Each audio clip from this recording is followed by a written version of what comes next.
So this guy Endymion has posted a video talking about Grand Theft Auto 6 exposed, silenced white male developers and Rockstar infested with woke DEI agenda. That is literally all the buzzwords you need, but I will give this video in total credit because it appears like research has been done. Unfortunately, it's been done in the wrong places. Now I know that you're probably already typing getting angry at me, but just give me a couple of minutes to break apart some of the points he makes in this video, and of course you're more than welcome to disagree in the comments below, but please just hear me out. So the first thing in this video, his source for this was a guy on Twitter that I've personally never heard of, maybe you guys have, but in my opinion this is the same vein that Andy Pants used the journalist as a source for an article, so the source isn't anyone directly at Rockstar. We'll move on to the next point. He mentions that Dan Houser, Laszlo Jones and Michael Unsworth all left Rockstar around 2022. Now at this point we're about a minute and a half into the video and I can already say that's incorrect. Endymion claims that Dan left in 2022. He actually departed the business in 2019 and his final contract date was in 2020,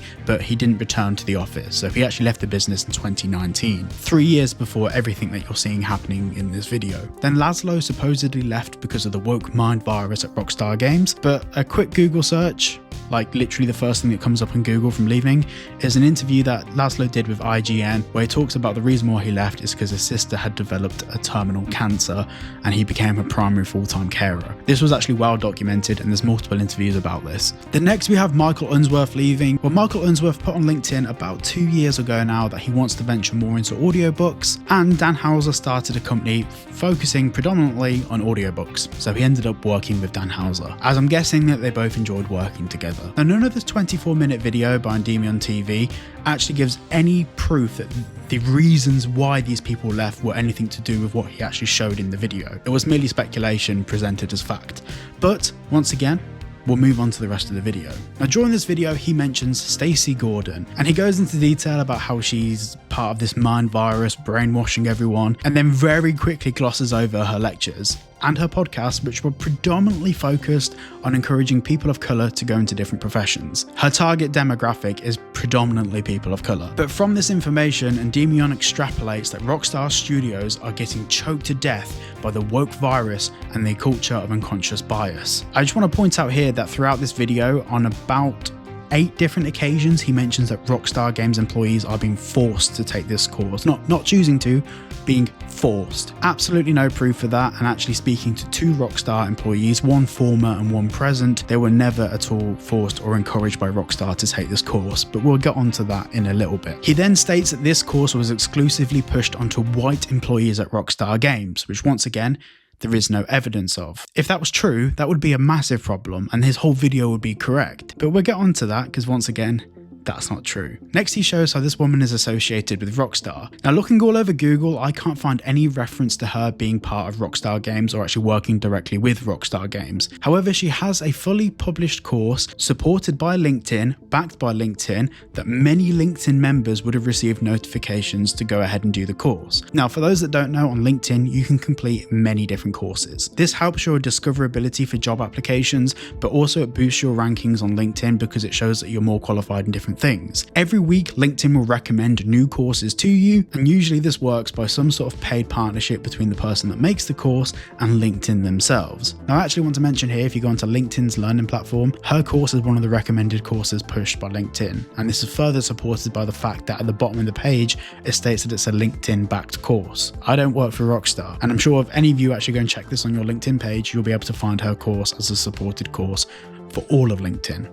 She is partnered with LinkedIn, not Rockstar. Now the LinkedIn course structure over the past 3 or 4 years in particular has massively blown up, because people looking to employ people tend to look at the most qualified people and having the different qualifications on LinkedIn.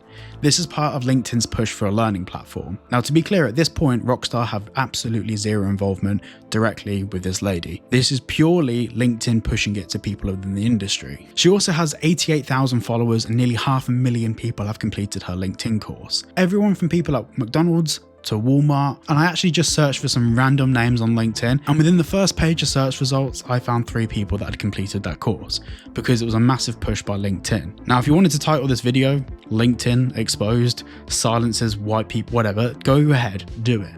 But so far this is representative of LinkedIn not Rockstar. Now, according to Endymion, 60 employees at Rockstar took this unconscious bias course, which, by the way, is 60 employees out of the 4,000 to 6,000 employees that they have. That's it, game's woke, we should just boycott the game. Now, once again, Endymion mentioned that it's mainly white employees that completed the course out of the 60 people that did it. Now, if you actually look at his own screenshot, the majority of these people are based in the UK, in Scotland.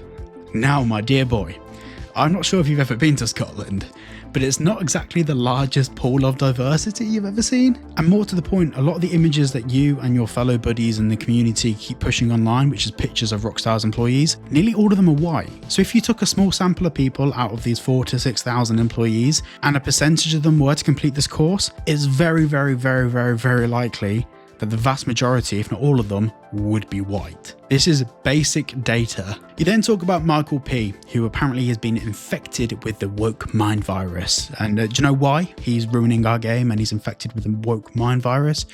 Because he completed a course on LinkedIn.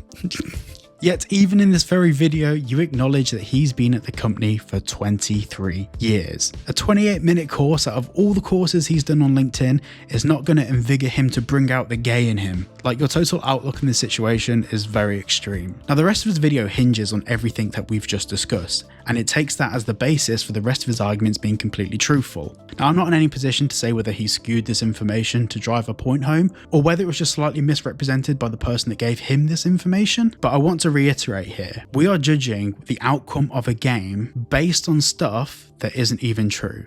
Now, I've had to make so many videos talking about this, and every single one of my videos, I get people arguing in the comments about things that I've already debunked. Andy Pants videos I debunked in their entirety. To be fair to Endymion, there is actually some more extensive research that he's put into this. But what Endymion's doing at the moment is judging how good a car is without driving it. He's judging how good the pasta tastes without eating it. He's judging how good the game is without playing it. Now, at the end of his own video, he talks about something which a lot of people wouldn't have seen because the retention rate just always is never 100% on videos. But he mentions that all the people that he talks about leaving, they all actually made GTA 6. Michael Unsworth has it on his LinkedIn bio that he works in GTA 6. All these other people developed GTA 6. All the people that have left developed GTA 6. More to the point, a lot of the people that have supposedly completed this LinkedIn course, scrolling through, some of them have been at Rockstar Games for 15 plus years.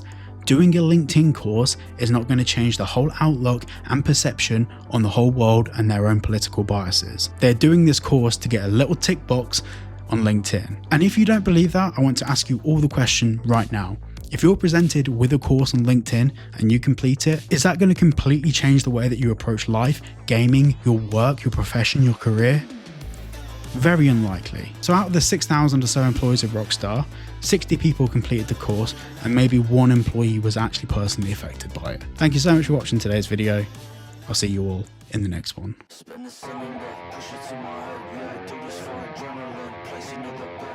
looking for a cheap girl, put it on my neck. I keep doing this dance with death. Roll up.